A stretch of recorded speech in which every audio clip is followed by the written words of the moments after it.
All right, folks, welcome back to Mike and Maurice's Mind Escape. We have episode number 126 today, a review of Close Encounters of the Fifth Kind, or CE5, which is Dr. Steven Greer's new documentary. Our guest today is Matt Tiller, our resident UFO, UAP alien guy. And check out his YouTube channel, Tiller for Riller. I have the link down below. And also, I have the link to his website down below as well. If you want to, you can check out our Patreon as well. We have exclusive content on there for $2 a month. We have, interviews, audio, tons of stuff on there. So go check that out. But so today we're going to be talking. We've been doing psychedelics and philosophy and a lot of awesome things. And today we're going to kind of pivot a little bit. In the last day and a half, all three of us have watched this documentary. So this is just our take and review of it. And welcome back on, Matt. Thanks, guys. Yeah, it was a really good documentary. I liked it a lot. What's your take? I liked it too. I liked Jeremy Piven.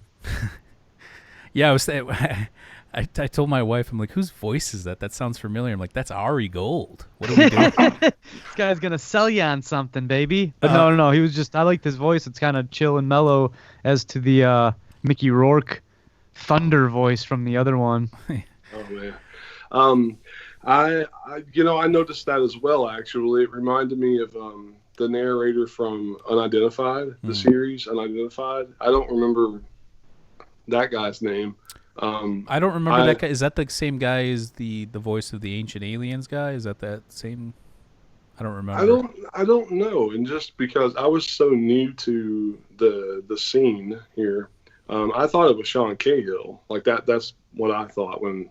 Could be. Yeah, I don't remember the voice. Well, I mean, I don't think it is, but at either rate, that a good chill voice that also conveys seriousness is good. So yeah, I like that as well.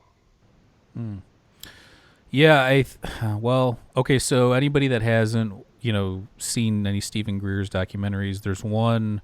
Unacknowledged is probably his most popular one. There's another one called Serious, or is it Serious or Serious Disclosure?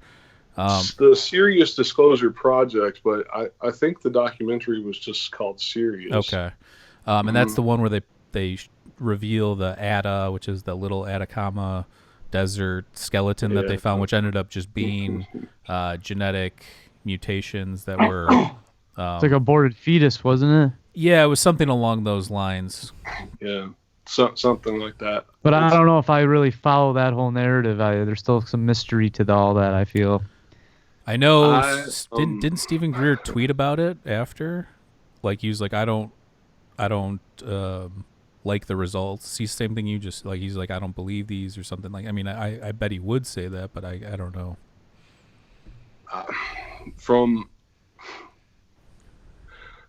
I'm privy to a little bit of information. First and foremost, I want to say none of us on this planet, no one, fully understands every detail of the phenomenon. And with regards to extraterrestrials or extra-dimensional entities, we still don't fully understand it, because we can't observe it scientifically. We can't open a door and invite an extra-dimensional or extraterrestrial entity in at will and have a five senses conversation. So I very much respect the work of Dr. Steven Greer. In fact, I had checked out of the disclosure and stuff like that. It was Dr. Greer that mentally kind of brought me back in, engaged my curiosity and stuff.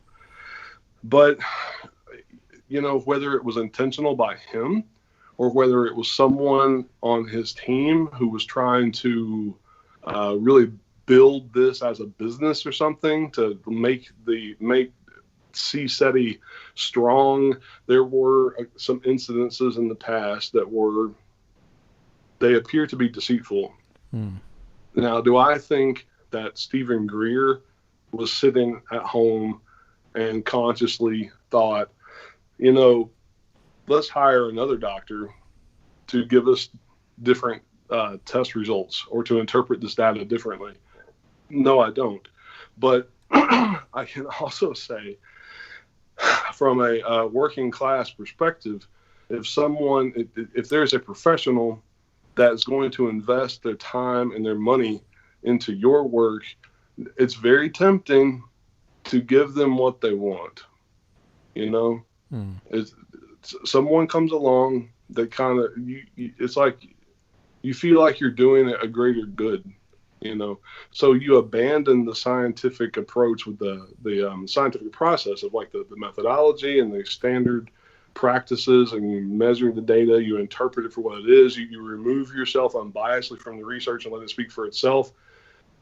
All of us are human. All of us are prone to taking that extra step, twisting the numbers a little bit, you know, looking at these results, finding an inconsistency, and instead of saying this inconsistency is also seen in other cases of regular aborted fetuses of inconsistencies, and like the genetic map, like the genome code or something like that, like it's got these mutations and things. Instead of saying these inconsistencies match real world regular inconsistencies, you simply say, there's some inconsistencies here. Here's the thing on that, though. I mean, I get what you're saying. I'm not disagreeing with it, but at the same time, I mean, that happens in all fields. But true. In some regard, though, wouldn't you want to be the guy? I mean, I assume they had somebody inspect it that wasn't completely against the idea of it. So in that case, wouldn't that person want to be the person to be like, oh, I confirm that this is otherworldly or something along those lines? So I would say I understand what you're saying, but you have to look at it from, balance it off with the other side, which is what would be the benefit. And unless somebody's getting paid off or there's some, you know, and there could be, I mean, we know obviously the government's interested in this topic. I'm sure that there's a lot of things happening behind closed doors that nobody could even fathom. But I mean, we have to go by what we know and like the epistemology of the situation. But back to CE5. So in the documentary, it starts off kind of similar to his other ones. At first, for the first 10 minutes, I was like, is this going to be kind of like a rehashing of some of the other stuff? And then it started to get a little bit different. And you've got, you know, Russell Targ, who was part of the SRI, Stanford Research Institute remote viewing projects, and he's he was a laser scientist or a laser physicist, I believe was his actual profession.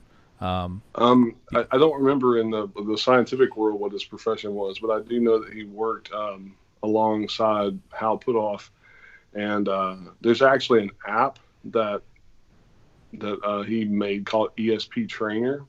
It's a lot of fun, really, you know. Cool. But they say if you get like a consistent high score long enough, the instructions on the app say to contact the app developer. Yeah, so I think what Steve, here's the thing though, is when you look at the documentary, it starts to get into consciousness and starts to focus on consciousness and kind of a lot of the topics that we've discussed with you, you know, on the show before, which is, you know, could there be physical, you know, flesh and blood aliens coming from other parts of the universe? Maybe. But I think maybe a more likely scenario based on what we know about physics would be some sort of quantum or, you know, I don't even know, like psychic type connection, you know, to the phenomena. So I think that would be more plausible if you're traversing the universe in terms of what we know. But at the same time, I just think that they did a good job of going into that. And I think he obviously has been into meditation and taking these groups out in the desert where they look for these UFOs and UAPs. Do you think that, would you ever go on one of those retreats with them, or do you think that that's not really something that would be up your alley? Well, absolutely. I would love to do that. It's kind of expensive. It's really expensive. Again, I love Dr. Greer. I really do. He's a native of North Carolina, just like me, and I think that an uncle of mine has a mutual friend from med school who knew Dr. Greer. I mean, I don't have any way of contacting that person, and it doesn't really matter. What I'm just saying is, like, I feel like I can relate to his perspective very well.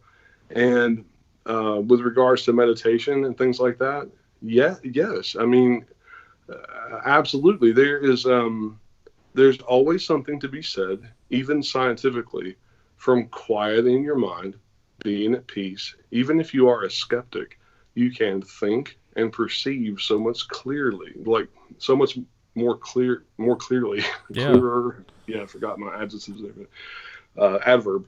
Anyways, when you are well rested, when your thoughts are centered, when you are denying your ego, your selfless ambitions, you quiet the mind, you retreat inward. And one quote from CE5 that really stood out to me was all points in space and time are connected. That was the guy that talked with the man from Lockheed Martin Skunk Works. I'm bad with names, man. Yeah, I it's remember something Rich, faces. right? Yeah, I Is think it Ben so. Ben Rich? I think is maybe his name. Ben Rich was that's right. Ben Rich was from Lockheed, and he Yeah. was giving a talk, and there was a guy that followed up with him and wanted to know more, and he was like, how does ET travel? And he said his response was, like, through the Socratic method here, all points in space and time are connected. Mm-hmm. I mean, I did an interview with Jesse Springer, who's well known around the greater Charlotte area. And the first time I ever met her in person, I shared that same bit of knowledge, and I heard it from Serious Disclosure or Unacknowledged or something Dr. Greer put out. All points in space and time are connected. Yes, we don't have to necessarily have the like nuts and bolts machinery that was used in the experiment between India and France to prove that the telepathic communication is a real phenomenon. Here's the problem, man. Okay, in society we have science fiction and we have science. Just like from most people's perspective, science fiction and science are not related whatsoever. And the thing is, okay, you talk global pandemic. When people were saying the coronavirus is a global pandemic, what do you think of when you hear the word global pandemic? You think of movies like 28 Days Later. You think of The Walking Dead. That's not what plays out in the real world, Right. with the phrase global pandemic. So let's get real world about telepathy. What is the real world way telepathy would play itself out? Intuition. I mean, I would say from I meditate, so I can tell you that it definitely feel like you're connected to something else. I'm not saying that you for sure are. Yeah. I mean, I don't know, Mm-hmm. but from doing my own research and my own personal feelings and beliefs is that when you meditate, you are tapping into something else. And maybe it's some sort of other, field of consciousness. Maybe it's some sort of collective consciousness. Maybe it's something that we just can't even fathom at this point. But I do know that. Oh yeah, I think you're tuning into some kind of the greater vibration, if you will. Yeah. Yeah. All of those descriptions are plausible, and in my opinion, they're all correct. They're all describing the same phenomenon. The difficulty is the big science, to use the words of Sean Cahill, big science is almost blocking those types of pseudoscience type of studies. So we can't just have all the funding that we need to research this and replicate it and quantify it and measure it over and over and over. So what we're left with are everyone describes it slightly differently. Mm-hmm. So, you could say it's meditation and tuning in with your consciousness or universal consciousness, or you could say you're tuning in with like the ether and like the grand scope of things. George Carlin called it the great electron. That's the way he described it. That somewhere out there in the universe, there's like this big electron. It's like how he was describing God, and he said it doesn't hate, it doesn't judge, it just loves, and it just is what it is. Yeah, I think was it the physicist Wheeler something? What did I read? Something about how he believed that something about everything could be just one electron. It's just talking about all points in time, and everything connected in this one place of time and space, kind of a thing. I think something. Yeah. I can't remember what I read, but my question to you, interesting. My question to you is back to the documentary. What's the deal with Richard Doty? Because I know in the first couple, there's this thing where they talk about how, and this is something I've heard before. I've heard Annie Jacobson talk about it when she was on Joe Rogan. I heard her talk about it when she was on Fade to Black. It's this the story about how Roswell, it was these deformed bodies created by, I've heard Russia, and I've also heard Japan, dropping this disc off in our airspace with these I don't know, they were like people that had maybe disabilities that they made them look like, and that's something that I keep hearing over and over again. It's semi-secret. They keep playing it off as it's the real reality of it. But then on the other end of things, the story kind of changes a little bit too.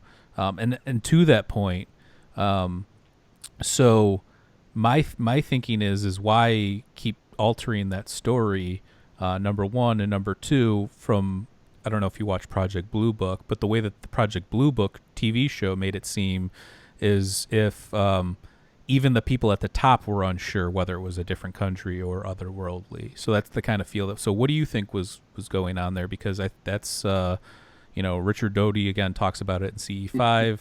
I've heard Annie Jacobson talk about it, and Richard Doty's also he even admits to putting misinformation out there. So yeah, hindsight is always 20/20. One thing they did mention in CE5 is that there was like this, you mobilize the people through like a cause that they have to band together to fight, and it sparks patriotism. When you feel like you're doing a great service to your country or to God and country, you kind of take orders. And I believe Richard Doty was he was pretty young, I think, considerably. He's retired now when that was going on. And so to have someone older than him, someone who's his superior, outlining his job expectations, I view what he did as his job. Here's an example. Sometimes, like with illegal immigrants, people say they're taking our jobs. Okay. One, you have to apply for a job or be hired by somebody. I can't go up into someone else's place of business and say, excuse me, hey, look over there, diversion, I stole your job, and then I'm all of a sudden working there now. That's not how employment works, So, no, they're not stealing our jobs, but they are being hired, right? So lots of times, if we're going to say, Rick Doty did this, Richard Doty did all this stuff, like that was his job. It's not like he was sitting in the office of the Air Force Base and he's like, you know what? I think I'm going to start spreading some misinformation. It was a concerted effort. No, yeah. My question wasn't meaning to blame him, but like if you're going to be on documentaries after you get out of the game or whatever, and you're going to say things, why not just say the truth? Why continue the charade of what's going? I mean, because here's the thing: do you believe that Roswell were actual extraterrestrial bodies, or do you believe that they were manipulated human beings of some, like whether it was some sort of Russian experiment or German experiment? This is what I believe regarding Roswell. Okay, I don't know exactly what Rick Doty's referring to. I believe that there were several incidents that happened around that time, around the same location. I believe that the aircraft itself was either experimental, like reverse engineered alien technology, or that possibly it was just, simply alien technology. One voice that's been left out in all of these things post ATIP, like after the ATIP partial disclosure and stuff, is Philip Corso. And he wrote a book the day after Roswell. I've read the whole thing. It's a great book. He's also been featured in interviews with Steven Greer, and maybe I missed it, man. But I didn't see him in any of this new documentary, and I don't know if that's like a copyright thing, or his family wants to retract his statements, or they just don't want the attention anymore. But I think there were several events that happened around the same time, and they're all being referred to one incident. So, were there people who were born with birth defects and abnormalities that made them look alien? There's one type of disorder. Some people are born with like no body hair, none at all. I don't know what you call that. But so let's say that there's a person that's born with no body hair, and they're also born with like an extremely high metabolism, so they would be very skinny. And so that person, with the right makeup and costume, and if they're short in stature, may appear to look like an extraterrestrial if you dress them up Halloween style or something. So that's possible. As far as like the abduction phenomenon, that storyline though is specifically that human beings were were enhanced through plastic surgery, I would assume. And this was before that was even really a thing, to my knowledge. They were either German or Russian. Again, I've even heard Japanese, and since it was after World War II, somebody was maybe looking for payback or to mess with us, or maybe they didn't have the military capabilities, so they'll try psychological, warfare and see if they can mess with us that way. So I mean, those are just the talking points usually associated with that. I have a hard time believing, like, I'm going to say, like, my official answer is I need more background information. And this is why I say that, okay? Just to recap what was said in the documentary, Dotys says that these enhanced people who looked like aliens were doing things to make people think they had been abducted, right? So this, from just that surface level information, this is what would have to go down. You're going to have a very particular person to play that part, and to have some sort of medical knowledge to be able to carry out experiments. I mean, do you know like how small the percentage or the probability is that you're going to find someone that has the medical knowledge, the acting ability to carry out this narrative, because not everyone's a born actor or actress. Also someone who can stuff their empathy away when they are forcibly harming another human being to be a part of some big scheme, and for what? And not only do you have all of those like mental cognitive abilities and talents, you have to have someone who was born with severe birth defects, and then you've got to give them plastic surgery, and then you got to like it's just like what right, like and then how do you convince a cognizant grown adult that this is not an alien abduction, that it's not a setup, that it is some like alien abduction? How do you convince someone that these, right. And people say like, well, you just give them drugs. Okay, which ones? You can't just, I don't know. You can't just throw out some random pharmaceutical mix and be like, oh, this is the right concoction to make someone think that. And it's also really tough because it was so long ago. I mean, we're talking 60, 70 years ago. Right. So, yeah, I don't know. It's just, there's a lot of ifs there to make that happen. A lot of ifs. Yeah. You would have to be severely sociopathic and go through a great concerted effort to do that to somebody. Mm-hmm. And then why? It obviously didn't work because most people don't believe in UFOs. Well, again, I think the whole thing is like how I like that Project Blue Book show because I think that's a realistic depiction of the phenomena. I mean, I don't know if time period wise we can't go back and understand the consciousness of people in the 50s and the 60s and whatever, but just the way that it like kind of like there is this mystery and there is this thing going on, but you can't get it. You can't put your hands on it. It's always out of, like it's always like a fingertips away. From you truly kind of getting into it. But so in CE5, that's kind of, we talked about the beginning a little bit. We talked about the consciousness aspect of it, which is actually the consciousness aspect of it is probably a majority of it, which is probably halfway through to the end, kind of.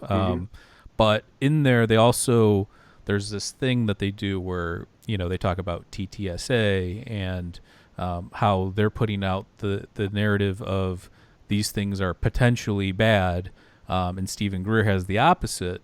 So right now we have the binary thinking that we carry throughout reality now entering the world of this phenomena, which is a certain group that has a lot of popularity believes that these things might be negative or we don't know or whatever, and then the other group thinks that they're amazing beings and part of a galactic society out there that we're not aware of and that we need, so I mean, what do you think's going on there? And do you think that maybe there's a little bit of truth to both, or what do you think? Yeah, I think there's truth to both. And it's almost like, this is a pretty childish example, but a dog. You picture yourself walking through the neighborhood and you see a dog, and if you love dogs, you're like, oh, puppy, but you don't know if if it's a mean dog or if it's going to bite you or or if it's a friendly dog or it's going to run away.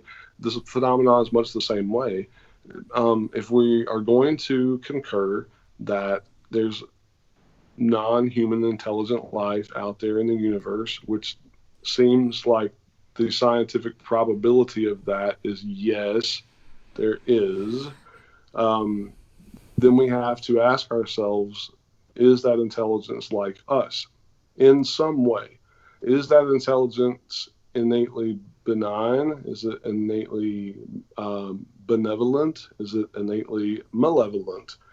We don't know. Personally, I think the perspective of To the Stars is the most realistic if you only look at what they say, not interpret it anyway, not commentary from news anchors, just what they say. And this is what they say. We don't know exactly what it is. Yeah, I like Greer's take on it to the level that if they were going to be negative, they probably would have already done something, because all the stuff they've witnessed hasn't been the best presentation of our race. That is true too. That's very true. Going back to, if the non-human intelligence is like us in any way, would we want to go into a planet to explore that's currently under their own civil war? I wouldn't. I would feel wary about sending my troops to a planet that's at war. And then if we try to approach and get closer, we're firing missiles at them and stuff. I absolutely agree. Yeah. I also caution anyone to have their own caution and set your own boundaries and not to blindly engage this thing. And I did an interview yesterday with a lifetime friend of mine named Adam.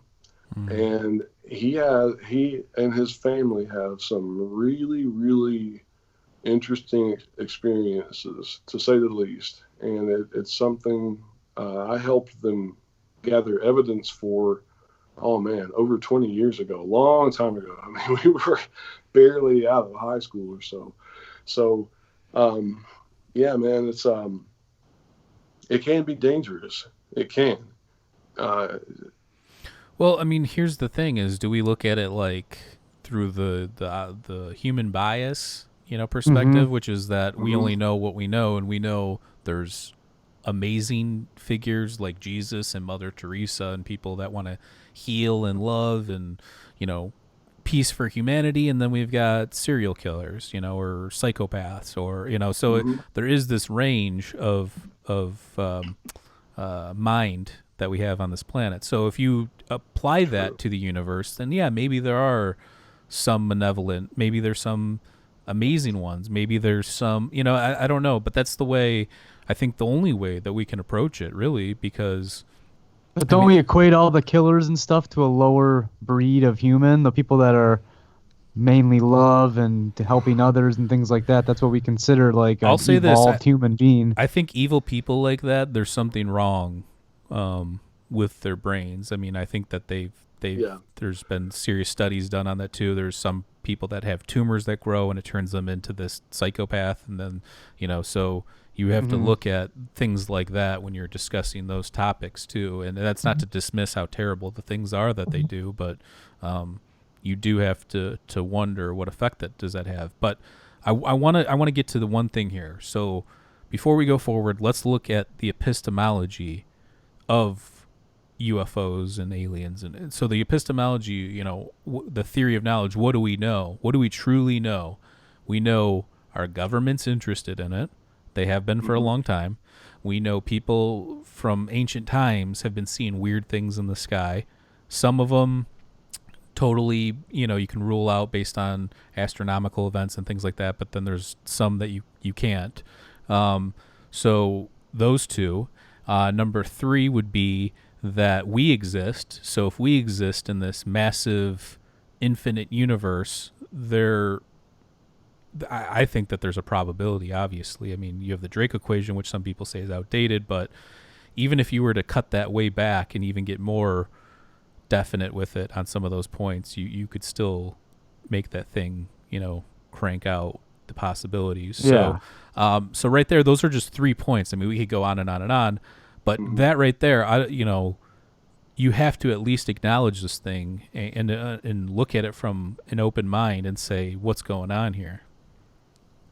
Exactly. I think that's the overall scope of To the Stars.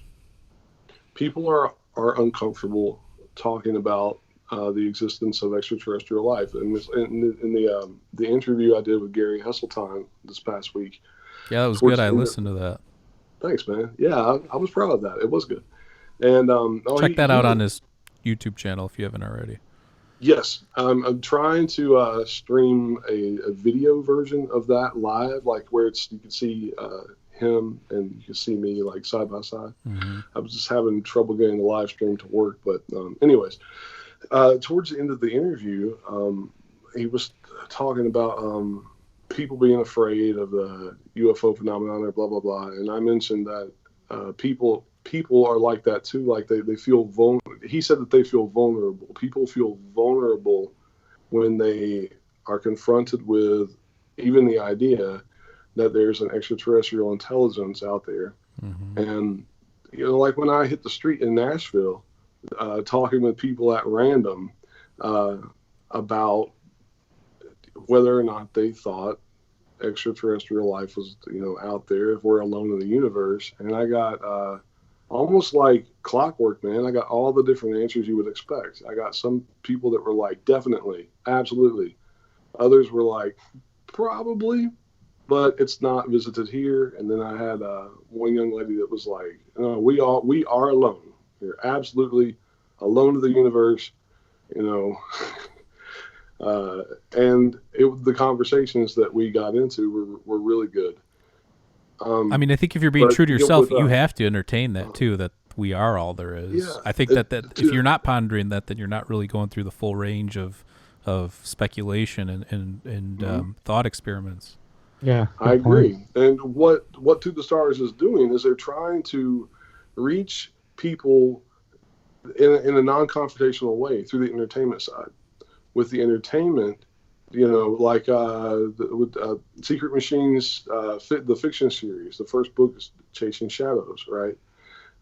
Those are almost like modern day historical fiction, in where they take an event. Tom takes an event, and then the co-author is A.J. Hartley, who's a very intelligent man, and he spins it, adds his own creativity, and comes out with a really cool story. It's really engaging, man. There's some action, and you got some tearful moments. You're laughing and you're watching people run around. There's some secret, like, esoteric knowledge. It's really cool. But that, you can close the book at the end of the day. You put it aside, and then your inner universe, is not. You're not losing sleep, Mm-hmm. And so that's the entertainment side. But then people who, I don't know, man. I believe that their whole take on the UFO phenomenon is kind of like spooky anyways. It exists in the compartment of their mind that's like paranormal, So then they see To the Stars doing this stuff and making entertaining books and short films and comic books and stuff, and they're like, ooh, deception, and like. But let's be real here.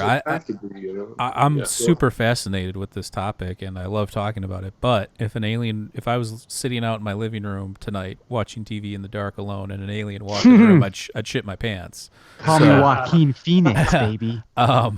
So I mean, like, if anybody wouldn't, then I think that's more interesting to me, that somebody wouldn't be scared by that, or have that feeling, that sinking feeling, like you're on a roller coaster almost, like that feeling when there's that paradigm shift, or you see something or experience something that's just way beyond the scope of what you're used to. So I think that something that's ingrained into us psychologically, like you mentioned, through people putting things out there about the negativity aspect of it, or people playing off, or the movies, Alien and all these, different movies growing up and watching all that stuff. Do you think it's something that's been ingrained to us through media and through talking points and stuff like that? Or do you think that, there's something inherently psychologically unsettling about that? Both. I think that it is a interstellar xenophobia. There's a talking point for you. Interstellar xenophobia. Xenophobia is the fear, right, of foreign cultures. And when I'm talking about fear, and I say like things like unafraid and things like that, I'm not talking about like someone cowering in fear. I'm talking about anxiety. You're just anxiety. Not. You're scared of change, or you're scared of something that you're unsure of. Is pretty much what I would say.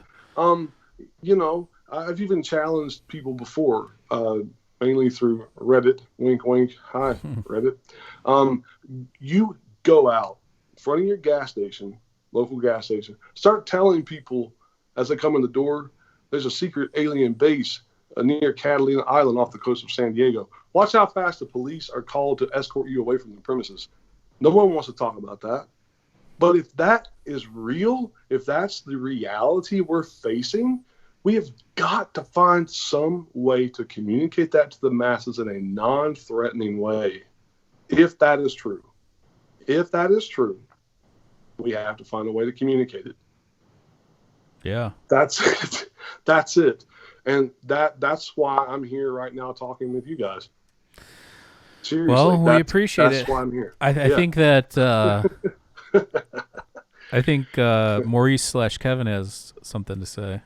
Sure, go ahead. Oh, I know. I like where this is. I like where this is headed. I mean, I support the fact that I really don't think that they're evil, and I really don't think that they pose a threat. I think if anything, they're good. I like the points when he was talking about how they've actually stopped some nuclear war and whatnot. Because our grandfather had a story that was pretty eerie. He was flying a bomber with some kind of bombs and stuff, and some stuff went haywire.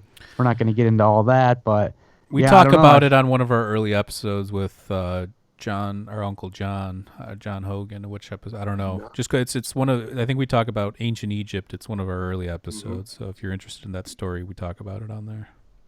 That would be a good thing to write on your website too, that people could read and share the link. Just that story. People would want to hear that. Yeah. I mean, the premise of it, as he mentioned, is it was in the Korean War, and they were in a bomber, and they had, the bomb in the back, and they used to fly with the bombs in the back. But there's some thing that happens where, I don't know if it's like a sensor thing, but you reach a certain point and then you fly back. Well, they didn't get the call to fly back for whatever reason, and then the dude that was flying the plane saw something nuts, and then when they came back down, they were trying to figure out what the guy saw, and it was, I don't know if it was a Foo Fighter or something crazy. It made this guy never want to fly again, though. So that's pretty much the problem. I mean, there's a little bit more to it. I might be butchering the story a little bit too, but well, that's the main point. Yeah, that's I totally agree. And in some of the books and interviews and things like that you hear from Tom DeLonge, he acknowledges that as well. It's simply what they're doing is creating a platform where we can all come in and have these discussions and define, what does the phenomenon mean for me? What does the phenomenon mean for you? What are your experiences? And how do your experiences compare to someone else's experiences? On September the 10th, 1997, I was healed of something that you can call, science says is a genetic problem. In a little church, I can go into detail another time. It's a long story, really cool story, completely changed my life forever. If you want to put it in terms of spirituality, I died and came back, but I never physically died. It's like the divine came down to me. No one in this little church was praying for me, And here's another thing I always wanted to know. It was a Wednesday night, and there were like 5 people in addition to me at this little bitty church in Nashville. The power went out for whatever reason, and then we were having a candlelight service because the pastor didn't want to cancel church that night. But no one could explain why the power went out just in this area. But then that was the night that I was totally here's another way to explain it. Everyone explains it to me a different way. I can tell you the story sometime. Someone's like, all of your chakras were opened and the energy, if you want to put it in terms here's like that. Here's the thing. The mind's a super powerful thing, though, too. You could have healed yourself. True. You could have. Placebo effect is a real thing. I don't think people understand when they give these drug trials that there are people that experience things that aren't given the real thing. And I mean, I've seen people take fake drugs and fake hallucinate. I don't know if it was them projecting it. It could have been a little bit of both. But so, I mean, I've seen weird things that the mind can do. And I'm not saying that you didn't have some sort of spirituals, because I think by nature, anything internal like that is spiritual. So it doesn't have to do. Well, here's the thing. I didn't know what that was to even imagine that it could happen to me. It's almost like, if my arm is broken, I want to be healed from my broken arm. I didn't even know that what happened to me was a problem, and I was like praying by myself, but I wasn't praying for that. I was simply just talking to the Lord and just saying like, help me. I mean, that's a whole other topic too. But when you were talking to the Lord, you might have been talking to yourself. Yeah, and again, it's like everybody explains it a different way, and I'm open for interpretation. Like, someone can hear my story and say this happened and this happened. Well, I immediately gonna guarantee you that there's gonna be people that listen to this that hear any so there's people that just want to hear about aliens or UFOs that don't want to hear about anything spiritual or God or anything like that, and then there's people that want to hear both, and then there's people that only want to hear about the spiritual nature of it. So I mean, look, you're gonna have the spectrum of things. I think the cool thing about our show is we're not in a rush. We're doing what we like. Yeah. If you don't like it, leave. I don't care. We love our fans. We love the people that listen, but this is all stuff that we're interested in. I'm not putting on a show for, fans or viewers or anything like that. These are things that actually interest me, and I'm trying to understand it like everybody else is trying to understand it. And Yeah, sure. we cover ancient civilizations, psychedelics, philosophy, academic stuff, fringe stuff, you name it. We do the gambit here. And I'm, we've lost people, we've gained people. It goes up and down based on, when we switch topics, I notice it. But for the most part, my whole point is you tell your truth, and whatever your truth is your truth. I can't speak to that. I'm not you. But at the same time, the way that it's perceived is going to be all over the place. And that goes for a lot of stuff like this.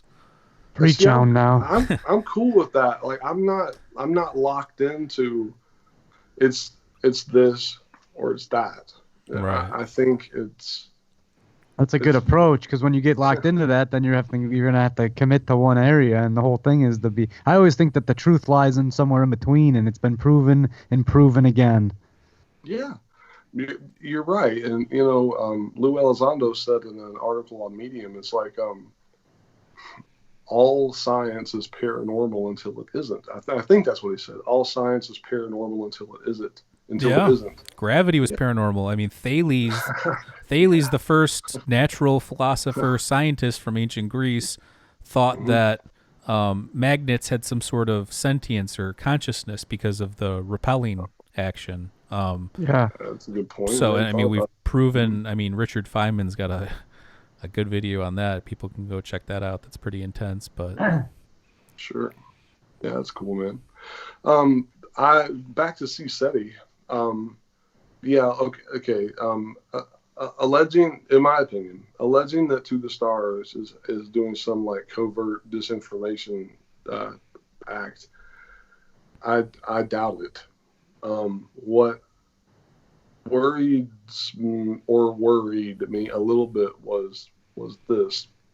The original idea was to have the public do the crowd share funding through a public benefit corporation, like the PBS, has like Sesame Street and other things that are like public broadcasting, and so it kind of belongs to the public.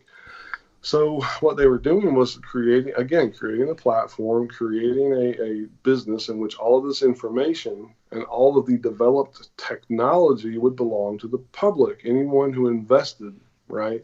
Right. But we come back to the stigma and the anxiety or the vulnerability that people feel about this topic. And then there wasn't enough money to make it happen. And then you get people who want to spin the interpretation of the words debt versus deficit. And it's just like we keep having these same arguments over and over and over. But guess who did take interest in this? The United States Army, which is why you have the CRADA agreement. So what kinds of technology are they developing? A lot of people think it's going to be like weaponization. And in fact, at the SCU conference in 2019, Lou Elizondo said that some of the first technologies we could expect from this research was like beamed energy propulsion, right? That's not necessarily a weapon, but rather a more effective way of transportation or operating like a traveling device, or a machine or a motor. So, but then if you look at the interview I did with Steve Justice, in which I really had to go through a lot of compromising. For the article I wrote only contained one sentence about the types of technology we can expect. But if you go listen to the video I did, and I've got some short clips of Steve saying it himself, the types of technology we're expecting are going to help with times like now, in which people need medical supplies, but you can't get them produced and delivered fast enough. So we would be able to deliver medical supplies. He said that. And this was in 2018 when I had this interview. He said we could deliver medical supplies right where you need it, instantly, right where you need it. Now, back up just a bit. The question I asked him was, if all the obstacles were removed, all obstacles, even time, and every goal of To the Stars Academy could be instantly achieved, how would our world be better?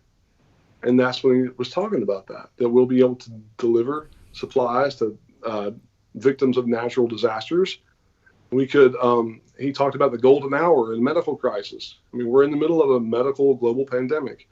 With the medical crisis and the golden hour, if you're having like a heart attack or a stroke or something, or you're in a car accident, if you are at risk of dying, the doctor has about 1 hour to save your life, right? So half of that hour is usually spent getting the patient to the hospital. Yeah. Even if the hospital's a mile away, it's just something happens, man. Car accidents, people won't get out of the way, traffic lights, whatever it may be. The U.S. Army took interest in this technology because the public didn't. Because the public is like scared over nothing. It's like we all think we know what this is, and there are so many people that think it's negative or it's invasive or they're vulnerable because they feel like if I admit that there's life out in the universe, then all my religious beliefs are wrong, and then that means I don't love Jesus anymore. And that's not what it has to mean. We're saying those things because of stuff that other people have told us in the past, and we're developing beliefs as a society based on what other people have told us, second, third, fourth hand information that gets blindly passed down and memorized. So is this a real phenomenon? Is there a possibility to develop technology that will radically and positively change life on Earth for the betterment for all people? Yes. And the public missed their opportunity. Now the Army has it. So I just now we hope that they'll. I mean, here's the thing with all of that stuff. So maybe it's just me, and I'm sure it is. But I don't really care what technology they create. I want information. I want data. I want them to create tests and experiments. I don't give a shit about building some futuristic. I mean, yeah, if you can build something that goes beyond light speed or something crazy like that, cool. I don't see that happening anytime soon. So, well, it's not. Because the public doesn't support it. Even if the public did support it, I honestly think the more important thing would be the testing and the data. Like here's an example. We had near-death researcher and author on our show, Dr. Penny Sartori.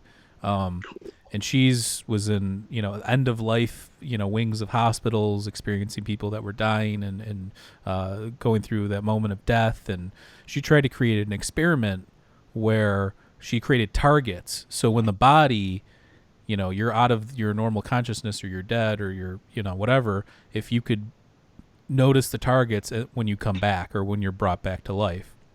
There wasn't anything yielded from that, but just the fact that she was trying that's the kind of science that I want in all of these fringe fields, something tangible. Like if you're telling me that these things exist, and I believe that some of them do, I think that there's a better way to go about it. I think just pure speculation and talking points and thought experiments are cool, but it's not enough. If you're trying to convince people, you need to start taking steps to convince them. That's what they're doing. With the metamaterials, the Atom Project. No, I mean, I've heard of it. I'm just saying, like, what from there though has been. Well, we'll need to ask the Army because they're the ones that are currently doing the research. The public missed their freaking opportunity. I mean, I don't think it's the public's fault, man. I honestly don't. I get what you're saying, but I disagree. Maybe I'm being too simplistic, and that's not fair of me to blame the public. I just think you're being cynical. There's so many people that are interested in this that believe it, even like people that would never have talked to it. I mean, when we started talking with you, it was like the golden age of ufology, and there was new people and old people, and the old people were fighting with the new people, and UFO Twitter was exploding, and everybody was talking about stuff and things. And now things have died down, and you don't really have the big headlines. I mean, obviously we have the coronavirus and stuff's going on, and there's bigger things to figure out at the current moment. But even I see a lot of the people that were tweeting every day about UFOs are now trying to think of new things to tweet about. And I think that's a symptom of kind of what I'm talking about. If there was some sort of yesterday's news. Yeah, if there was some sort of constant like academic evaluation of it from like providing data and results, whether it shows nothing or shows something, showing anything is beneficial. What I'm telling you is, man, that they were starting to do that, but they didn't have a secure place to conduct the research, and they didn't have the money to continue the research that they had conducted. On May the 6th, this isn't about them specific. I'm just being general too. Okay. I'm talking about Yeah. I'm talking about To the Stars. I'm talking about Steven Greer. I'm talking about Okay. Here's the thing: is Steven Greer does have this thing where he does take people out into the desert and nature and stuff, and has these connections. And whether it's works 100%, or there's something to it, or there's nothing to it, or it's the mind, or whatever the case may be, he's doing something on a regular, continual basis, or effort. And I'm not saying, again, same thing with TTSA is doing the same thing, but I'm saying for what you want and what I think it is that you want out of this and what you would like to see come to fruition, it's got to be like 100 of those things. It can't just be one or two. You have to create like a market for it. And I know that sounds terrible. I'm not talking about necessarily making money, but I'm just saying create a market in which people who, you need to invigorate our passion to figure it out, if that makes sense. So when you look at technology, there's a technology boom because people are trying to come up with the next best thing. There's a market for it. We need the same thing with this. Dude, that's why you know who I am. Like, Hey, look out! I'm telling you, they have developed the UFO. Let's just say this is a UFO. All right. Okay. Well, here it is. And it crashed. Okay. So we have some metamaterials and we analyze these things, but it's really difficult to analyze these things, especially when they're not metals that are in abundance on Earth, or they're rare, or they're non-Earth metals, right? Or they fill in gaps in the periodic table.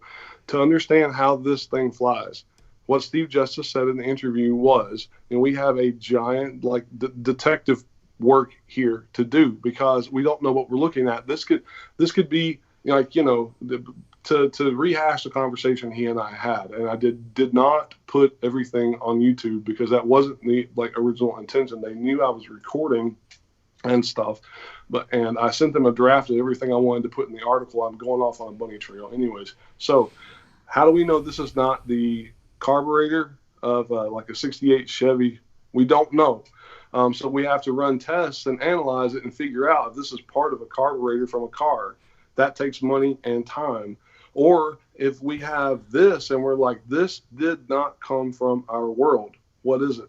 Is it the glove box of a Dodge Dakota? No, it's a gum machine. It's 75 packs of gum. It's a Dodge Durango, right? It's Will Ferrell's Dodge Durango commercial. So how do we know that this is not the glove box of a UFO? How do we? I mean, this could be what if we find a piece of metal, or we find this thing and we're like, whoa, what is that? And we're like, this can be used for, I don't know, whatever. And then we're like, yeah, this was the little mirror that came on in the UFO bathroom when you close the door, in an airplane bathroom, and you're close the door and you're like, little surprise party. Oh, the lights come on, right? How do we know this is not the light from the UFO bathroom? Yeah, no, I mean, you make a point. Again, I wasn't. I'm not. Yeah. I'm not. No, I'm specifically saying attacking. You need human competition to get us to where you want to go. And right now, there's only a couple groups, or a few groups, or a handful of professionals, really. And I'm saying you need hundreds, dude. I mean, that's just my personal opinion. And I'm not saying to make a profit. I'm saying you need that competition. That it's like a human thing where everybody wants to do better than the other person. I mean, that's human nature. You need a movement, right? People to get behind a project. That's To the Stars Academy. That was the idea. Yeah, well, I mean, we'll see. I mean, it's still. So you don't agree with the documentary because it seems like Greer was pretty against those guys. Not agree with it, but I'm saying, isn't he kind of against? Did he come out though? Stars? I don't remembe in the movie. Did they specifically come out condemning it, or was it just that hey, this is this other narrative? They said with CE5, they said that To the Stars is spinning the narrative basically. And if you look at the entire goal, I don't think that's true. That's almost, I'm guilty of overgeneralizing the way society has responded to the UFO phenomenon. in the same way, I blame myself, in the same way that CE5 overgeneralized the grand scope of To the Stars Academy, at least the way it was going in 2017. Like when they did the kickoff and they had Steve, Chris Mellon, Hal, Lou, Tommy, doing the live broadcast.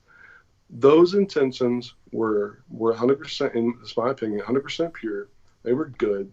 They were not deceitful. What they wanted to do was have some, entertainment to get people engaged, and then they wanted to do some scientific research to get some of this really cool technology out to the public and start the ball rolling to develop those really cool technologies. And so, Google and Sony have already partnered with To the Stars Academy, as well as some other companies, I can't remember their names, to develop, technologies. It's about technology.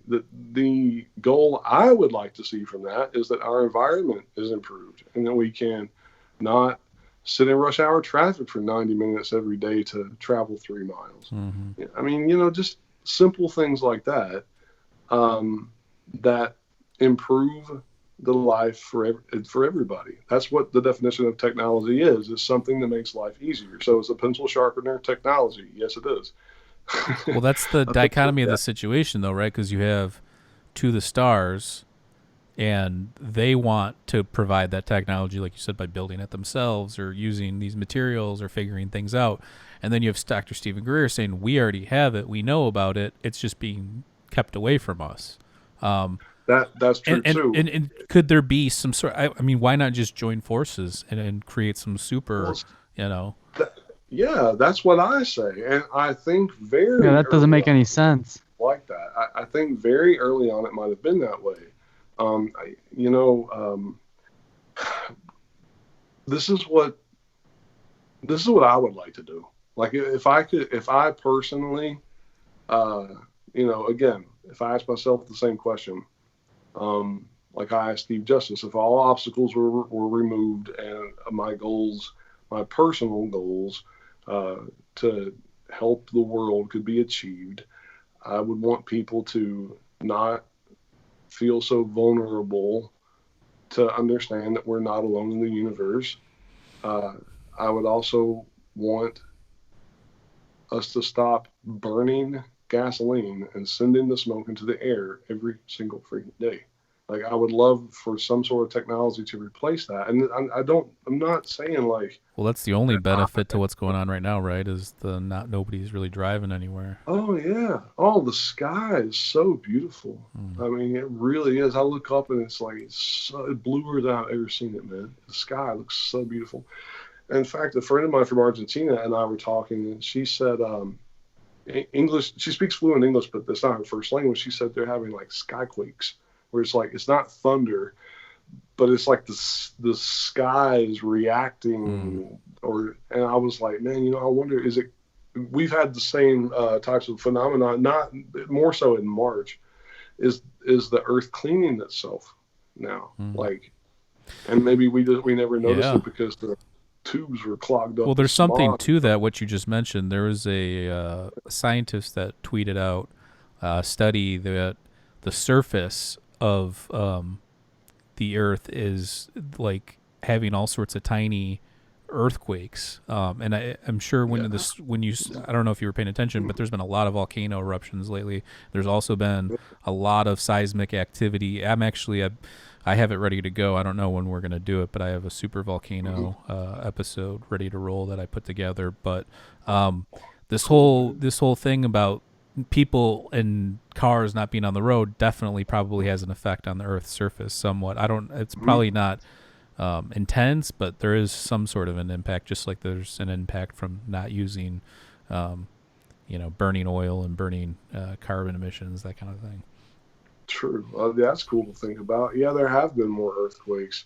Oh man, my battery's getting low. Dang it. Sorry.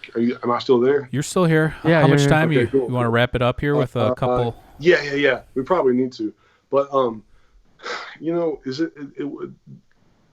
I would love to hang out with Dr. Greer. Seriously. I can't afford it. Like, I How much I is don't it? have that kind of money. Do you know how much it is? Man, $1 I million. think, I looked into it one time. It was something like $5,000 or something. For what? Like a day, I mean, or he takes you on the trip? Yeah. I mean, I'm not knocking the guy at all. Everything he says makes sense. I do think there's a little more to the story, and maybe don't talk about Bigfoot because that's not my thing. So maybe he doesn't talk about the potential negative aspects of the phenomenon because that's not his thing, and I don't fault him for it. But is it possible to do a meet and greet with extraterrestrials? Well, if they're flying here, if this is a real phenomenon, if there is life in the universe and that life has visited us, then it can visit again. And if it does, can we have a meet and greet? I don't see why we couldn't. And I know that he says we need to quiet our minds, we need to meditate and focus. Right. And if that's what it takes, cool. I'm down with that. I've done that before. I've been into the 108 number where it's I won't get into all of that, but meditation, focusing, raising your consciousness. I mean, I followed his teachings and commentary for a long time, many years. But if that's what it takes, okay. But is it possible that someone could already be that way? Why does every single person have to be set the same path? What if someone's already got those pure intentions? Their mind is already quiet. They're already in tune with the universe. Could they just do a meet and greet with these folks? Right. I think that would be amazing. I would love to do that. Time and money. It's a son of a bitch, I'll tell you. Yeah, it is. I just wanted to get one last little point. Well, in. let's do this. Let's let Matt go, and we can continue on for a few minutes. But let's plug Matt's stuff real quick. Thanks. TillerForRiller.com, and we have the links down to your YouTube channel down below. People subscribe to his channel. Check it out. He's got a lot of great content on there, interviews and videos and all sorts of stuff. And your new interview, what was that, from yesterday or 2 days ago? Yeah, it was just a couple days ago. Okay. Yeah, So check him on that. He's also on social media. Follow him on there, and we appreciate you coming on. And we'll do it again. Hopefully, something big happens in this category, so we can have something to talk about here in the near future. I hope so. I know I get kind of fiery and passionate. No, that's good. I prefer it. That's what it's all about, man. Everybody doesn't see the Earth the same way. But I know you wanted to that's talk what the about beauty of it. Skinwalker too. So when that series is over, we'll maybe do a review of that one as well. Yeah, definitely. I think when it's over, that would be a good time to, like I said before, hindsight is 20/20. We can look back and we can see lots of connections will be made. I'm confident that it's good. Yeah, it's gonna be cool. Man. Okay, you gotta check it out. Sweet. Looking forward to it. Cool. All right, man. Peace, buddy. You have a safe one. Yeah. Stay safe out Hey, there. Thank you, sir. Hey, you too. Thanks, guys. I appreciate it as always. No Have a problem. good one. Peace. So Maurice, let's talk a little bit more about the movie, because I think we talked about a lot of cool stuff there, but I wanted to talk about some other stuff. Were you watching a lot of those clips that they were weaving in and out of the movie of the UFOs home and the videos? UAP? Yeah, when he's following them with lasers and stuff like that.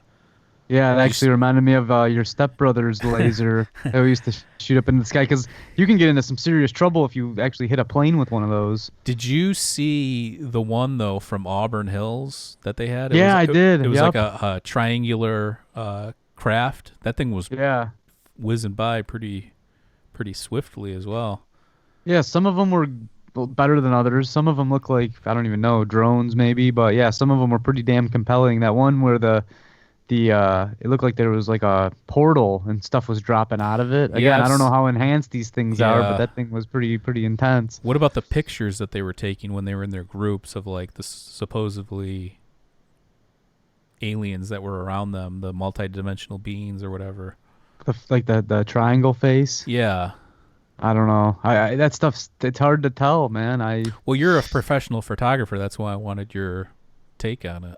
Yeah. Well, it's definitely you can definitely edit something to make it look old. You could make videos look like they're I don't think it the was old 35 millimeter. edited, but do you think it could be manipulated? Not manipulated on purpose, but do you think there could be some sort of filter or something attached where it would give it that effect? Yeah, 100%. Again, I don't really. I'm more of a landscape photographer, and I try and keep it as true to what I'm seeing with my eye. I do some tweaks, but dude, Photoshop's incredible. Again, like I was saying, you can take crisp HD 4K film and then make it look like it's old 35 millimeter, like the old wind-up cameras. So anything's possible. I don't know why they would do that, but it's tough. Yeah, It's tough to take that stuff in and be like, this is 100% real. Yeah, I don't think at they this point faked in it. time. I think if anything, it would be some sort of anomaly captured on camera. You know, like you have certain orbs and stuff that you've sent me that are like Right. weird. That doesn't look like a bug. It doesn't look like a. I know I'm trying to find that thing again. Because me and Jimmy have been talking about stuff like that, and I've been trying to find that orb. I can't remember what clip that's on, but yeah, I don't know. Like a lot of these people are saying, is it a flare from the sky? But those triangles, they all seem somewhat similar. So that's the thing that makes me really question, not that they're fake, I that mean, if we've they're got real or not. we've got our bombers and we've got our our technology as well. I think that you could probably say that maybe some of that was that, but then I don't. Some of Right. those things, the way they moved, the Yeah. cuts and different things, I think that some of those aren't explainable at all either. Um, the one to me, I don't know. Did you know the one? It was like over Oakland where they were like hovering. That one kind of looked like those Chinese lanterns. Hmm. It was in like a Yeah. triangle formation. Then slowly each light went out. I don't know. Yeah, that's a good call. I don't know That's a what, good, again, and I'm not trying to be like, I'm not, again, I look at these things objectively. I want to believe all this stuff. I want there to be aliens. I want them to be nice. I want to, you know, hopefully help, maybe they can come help us. uncover the truth. Well, yeah, help us usher in some new age of humanity. But I don't, again, I look at these things from like an epistemological and like that kind of a point of view. Like, how do we know what we know and what do we truly know? And seeing lights in the sky, while, like I said, some of those are definitely unexplainable. I think some of them could be explained by other things. But either way, I mean, people have been seeing weird shit in the sky for years. So Right. even way before the kind of technology that you would need to pull something like that off. So, so you've seen some of his other stuff and his unacknowledged and all that. Like, what did you think about this one? Did you like it because it was more consciousness based, or what did you like about it? Or what did you not like about it? Yeah, that consciousness-based idea really makes it a little more believable and realistic in my mind. If you're gonna to travel light, like if you can travel the speed of light, you're still gonna have to travel a million light years. So you're still gonna be traveling for millions of years. It's like there has to be something that's more to that. Mm-hmm. And then I always weigh his performances because he always seems to give these Oscar-worthy, like people are like he's an actor, but I don't know. Me as being a director, that's some damn good acting. Like when he had the little meltdown and stuff like that He again. cares. When I say I believe these people, I believe that they believe what they're saying and they believe their Yeah. intentions and they believe their things. I'm not questioning anybody's integrity. I'm saying the human mind's also fallible. So things even that I experience that I believe to be true, I always second guess myself and go back over it a bunch of times and try and really figure out, could it have been this? Could it have been that? Because sometimes, I should say most of the time, there is some sort of an explanation for it. But Yeah. I don't know that there's an explanation for a lot of these things, though. So that's why this is definitely such an interesting topic, is because we could sit here and all talk about, this stuff all day long, and it would never come to some sort of conclusion, and we might not ever come to a conclusion, and that's probably most likely the case with all this stuff. Right. Well, you just got to take the information that's being presented and then we dissect it. Again, I'm not like a UFO guy myself, but I've heard stories from people that I trust. Same thing with the ghosts. I've never seen ghosts, but I've talked to people that aren't religious, aren't spiritual in any ways, and they've had these weird encounters. So that kind of evidence makes me really question. Mm-hmm. Well, like, do they have no reason to make that kind of stuff up? So yeah, I don't know. The stuff with Greer, man, he puts on one hell of an act if it's an act. I'm gonna But go. like you said, I'm gonna I mean, go he back and believes watch in that it. Rogan one that he did a while back. Uh-huh. It's interesting to see Rogan's take on it because like he was all in on the one with Steven Greer, but then when Steven Tyler was on and brought up Steven Greer like 3 or 4 years later, it was kind of the opposite. He's like I interviewed him, he's a nice guy and stuff, but then he's like you have to be careful when people are making money and this and that. So I don't think about it that way. I think again that he believes what he's experiencing and his calling and what he's trying to do 100%. I just don't know if that's true or not. If the what's going on is true, obviously, because I mean we could go in circles all day, like from like a philosophy standpoint, but it's like this whole things evolving every second of every day. Science is evolving. Everything's evolving. Our consciousness is evolving. So to just come out and say, "Oh, I have all the answers," I don't believe anybody that says they have all the answers in terms of them having all the answers. Maybe they've got a small part of the picture, or maybe they've got some knowledge that others don't. But for somebody to come out and say they have all the answers, I've never believed that person. Yeah, it almost seems like he was kind of creating his own war against the TSA people. Again, I'm not supporting one or the other. I know the TSA are trying to, to the Stars Academy, they're trying to develop.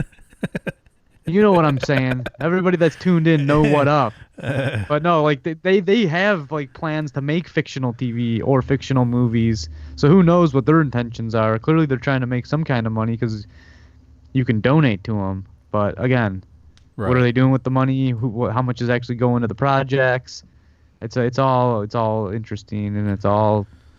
Well, look, it's up for your, if you run an organization like that, you have to make money, and that's what I was talking about. Bringing in this element of competition and like market. You're in the stock market game. You understand how that works. You need there to be competition for, the more, I guess maybe there isn't that because there's not enough demand yet. So if people were demanding more answers or demanding that we figure out about the aliens, maybe that more things would pop up and there would be more research and more different points of view. And maybe we would get to some sort of, more of an understanding about what's going on. So I think that that's entirely possible as well. But I mean, yeah, you just got to take your time with this stuff. Not the answers isn't going to come overnight. And in our society today, everybody wants answers and quick fixes. Well, here's the thing: is it's exciting to have some sort of knowledge, or even if it's just a fleeting thought that life exists. It's exciting. People want to believe, just like people want to believe there's an afterlife for sure, or that there's somebody looking out for us above for sure, or our family members are surrounded us and we can't see them and we'll meet up with them. Those are very appealing things to think about and very exciting. And any sort of evidence to maybe point to the fact that that could be true, I think gets the juices flowing for sure. Yeah. But I mean, again, you have to take a step back and you have to kind of look at it. Our minds move so quickly; they're so impressionable. You kind of just have to pick these things apart, and it's just kind of the way it works. Yeah, which we do a pretty good job. Like when I was talking about those ghost stories, I was playing devil's advocate, no pun intended, that I was saying, hey, well, if you're watching all this stuff and then you're going to sleep, that might be creating more of a vision, if you will. Right. So, these people that are surrounding themselves with alien stuff day in, day out, they might be the ones more inclined to see something. I don't know. The mind, again, is powerful. I will keep saying the mind is so powerful. I mean, you can make yourself believe things, and I know that from having OCD, you can convince yourself of things that no one else can see or no one else could even understand. So, yeah. And in that regard, but the difference there is that so many people see things, so many people experience abductions, so many people experience all these different things, these weird things, that there's obviously something going on, whether it's consciousness related or it's mind manifesting for whatever reason. But yeah, I don't know. But I do think it's definitely worth checking out. CE5. It's very well made. Jeremy Piven, as you mentioned early on, narrates it. Which Piven. He does a good job narrating it, I thought. Yeah, nice calming voice. And yeah, from a documentary standpoint, it's well put together. I don't know that I would have, again, we can talk about the logistics of it all day long, but I thought I liked where they went with the consciousness stuff aspect of it. I think in his other movies, he makes it a point to talk about all the government stuff and the cover-ups and this and that and all that kind of stuff. But I thought that straying away from that and getting into what can we do to interact with these things now, or what can we do to interface with this intelligence if it exists, I think taking those steps is a great step. I think that's the kind of thinking and stuff is, just get up and do it. Don't sit there and think about it. Just do something. Mm-hmm. So yeah, it almost seems like his videos are evolving. Yeah. So that's a good thing. Well, I think now the UFO community as a whole is more accepting of the whole consciousness and paranormal aspect of it, where before it seemed kind of separate. Like if you believed in ghosts, you believed in ghosts. If you believed in aliens, you believed in aliens. And now there's kind of like a crossover happening, which is people acknowledging, and you can go to like Jacques Vallée's Passport to Magnolia, which is maybe it's all the same thing, putting on different masks, to kind of interface with you with whatever you're learning at the time. So yeah, I like that. Well, let's wrap it up. That was a good one. Thank you again to Matt Tiller. Again, everybody go check out his stuff. He's been putting out some good videos. He's got some good interviews on there. And check out our Patreon at patreon.com/Mike and Maurice. For $2 a month, you'll get exclusive content. I am uploading our Patreon with Peter Scherstedt. I was having some computer issues, but I have a separate recording. I forgot that the software we use records it separately, so I'm going to upload that later. That's a juicy one, baby. Everybody tune in for that. That's so that'll be up on our Patreon. I'll make that a video and audio for our patrons. And check out our website, mikeandmauricemindescape.com. If you're listening to this on Apple or Spotify or whatever, please subscribe and like our stuff. And that's it. Got that. We got those earthquake episodes coming up this week, or Super the volcano. Super yep. volcano. And yeah, we have some more guests coming up as well. So just stay tuned and stay safe out there. Peace. Cheers.